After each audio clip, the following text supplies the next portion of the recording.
of the most anticipated games of the past decade, Cyberpunk 2077 launched with a bang. It was setting records with pre-orders, sales, and when launched Arcane, player counts. But this fire didn't take long to fizzle out. Give a game 8 years from its first teaser and it'll build a staggering amount of hype and expectation. We all know how that story ended. Fast forward 2 years, and the interest in Night City is booming once again. Not because of the game, but because of an anime, Edgerunners. The series blindsided the gaming community and shot to the top of Netflix's charts, drawing in huge viewing audiences. Not because of the weight of the franchise behind it, but because it was excellent in its own right. This show is not an anomalous case. In the past few years, we've been treated to several high-quality game-to-series adaptations, but for decades, we've had showrunners and movie producers transform our favourite games in any which way. Some of them may have worked, but for every hit, there were a dozen misses. How did we go from that to this? When and why did shows adapted from video games start being good? In their earliest iterations, these forms of transmedia were all a bit ridiculous. The Legend of Zelda and Pac-Man were some of the very first examples to take the leap from cartridge to airwave. We look at them now and it's hard to take them seriously, but their goal was different back then. Pac-Man was the highest rated Saturday morning cartoon in the US. Its goal was to get in front of as many eyes as possible, and it did that. So they kept making it. This trend on focusing on a younger Western audience spawned several other hugely successful shows. Pokémon and the Sonic series may not have won over critics, but they meant a lot to millions of kids.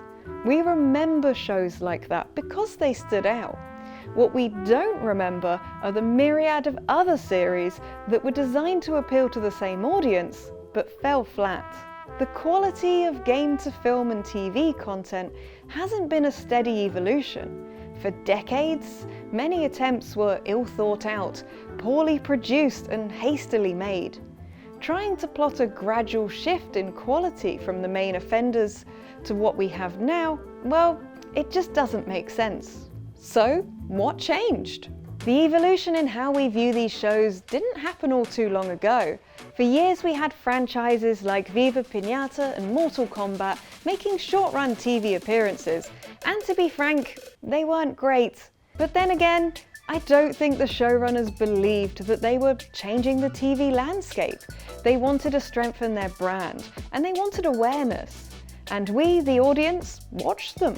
And this was the playbook for most Western adaptations over the course of a few decades.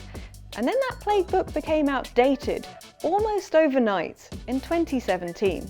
A series premiered which did something no other game-to-TV adaptation had done before.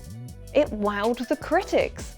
Castlevania wasn't just good for an adaptation series, it was brilliant outright.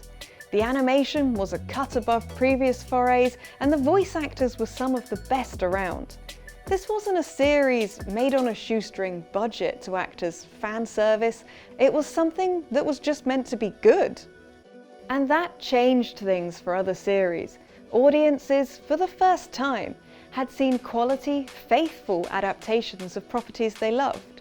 So the criteria for a successful game-to-TV series adaptation had gone from simply being watched to actually being good.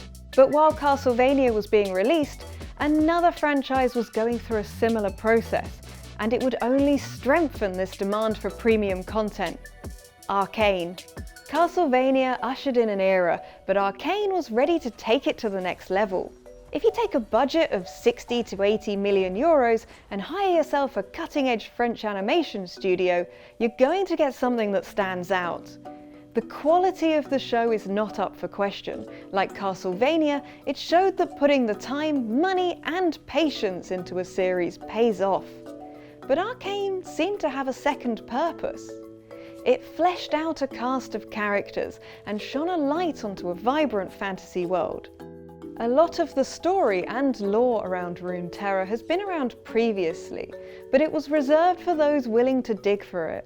Arcane brought it all to life and created something deep and complex. But now fans wanted to see some quality world building in these series. They wanted the game to be built up because of their existence. But it's not just a black and white scale. Shortly before Arcane's release came Dota Dragon's Blood. It also looked to flesh out its respective games' universes and characters. Whilst its animation, writing and overall production value fell below Arcane, so did its budget. The show still works and it fulfills its purpose. It may not have surpassed them, but it did what it intended to do and exists as a quality run of content. Whilst it's clear that animated adaptations have progressed over the last few years, so too have more traditional live-action examples. The basic thinking for Hollywood for a while was simple. Take a big franchise, attach some A-list actors, and the adaptation will prove a success. Our case study? Street Fighter. With Guile played by Jean-Claude Van Damme, the film and performance was clunky, bordering on a bit weird, but the film met its goal. It tripled its budget at the box office. The kicker is, Street Fighter would go on to receive worthy adaptations in the anime space, but they just wouldn't permeate the general Western viewing audience. Your average cinema goer wouldn't see the faithful versions, they'd just see this hot mess. And that was the view of live-action adaptations for a while. The actors and stories they'd be telling didn't really have to have that much in common. They didn't have to be good. In Van Damme's case, they didn't even have to be sober. They just had to be famous. They had to break out of the game's cult following and appeal to the masses. This didn't just apply to actors. The same line of thinking was used for directors and writers. Street Fighter was directed by someone known for fast-paced, larger-than-life action films. Stephen E. D'Souza. He wrote Die Hard, Judge Dredd, Commando. They don't come much bigger than that. In bringing Street Fighter to the big screen, it made sense to attach someone who focuses on the theatrics. But that's no longer the case now. HBO's hotly anticipated The Last of Us franchise is being helmed by the showrunner from Chernobyl. He's known for gritty realism. Even the series that do lean more into the action aspect, say The Witcher, don't lay it on as heavy as they used to. The main draws are story and characters. Henry Cavill slicing up Striggers is just a nice added bonus.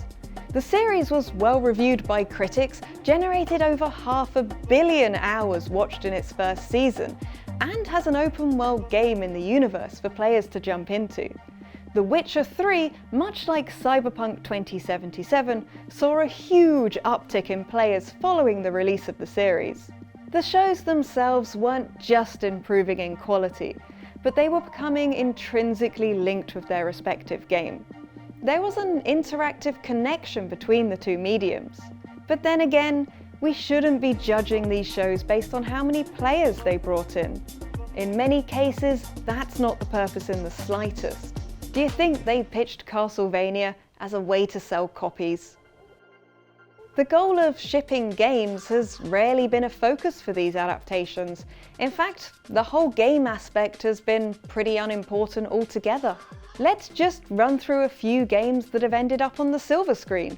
Tomb Raider, Warcraft, Prince of Persia, Assassin's Creed, and we've already mentioned Street Fighter. What do they all have in common?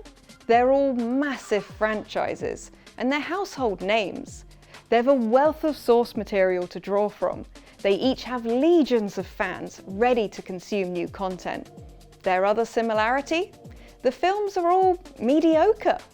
Yes, they're fun romps to varying degrees, but they don't hold a candle to the standards we have now. They didn't get made to be the best they could be, or create admirable representation of the source material. They got made because it just made sense to. If you're a Hollywood studio, do you take a gamble on a new story set in an untested fantasy world, or do you just make a World of Warcraft, which already has a fan base of millions? The license cost is a small price to pay for a guaranteed audience, and all these films turned a profit at the box office. Their purpose was to make money, and they were all successful in that. When they came out, we watched them, enjoyed them, and we didn't look too closely. If they released today, they'd probably be panned, because two things have changed: the audience and the platform. The reason we've veered into movie territory is to highlight one key detail. The entire way we consume media has changed. Most of these films aren't that old, and a few years ago, we wouldn't have minded spending a little bit at the cinema to watch a film that probably wasn't going to be all that great. Now, with the myriad of streaming services at our fingertips, the cinema is reserved for films we deem special. If a half-rate video game adaptation came on the TV, we might stick around and watch it, if there's nothing better on, but now there's always something better.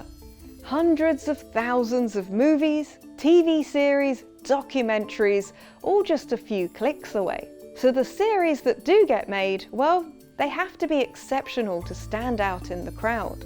It's not to say we live in an age without duds. Look at the recent Resident Evil series. It absolutely fell short of what we deem as acceptable. The funny thing is, it's pretty much on par with the movies that brought in huge box office returns a few years ago.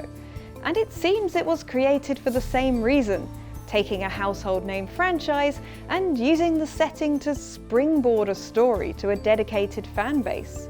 It would have worked a few years ago, but we want better nowadays. What determines whether a game-to-screen adaptation is a success has changed over the years. How do we differentiate between this new caliber of adaptation and determine what is successful and what is not? Initially, it was all about big franchises and big viewing numbers. It didn't actually matter if they were any good. Then it was all about those big franchises springboarding stories onto dedicated audiences for big box office returns. Again, quality was still not that important. But then streaming services happened and we started to expect a little more.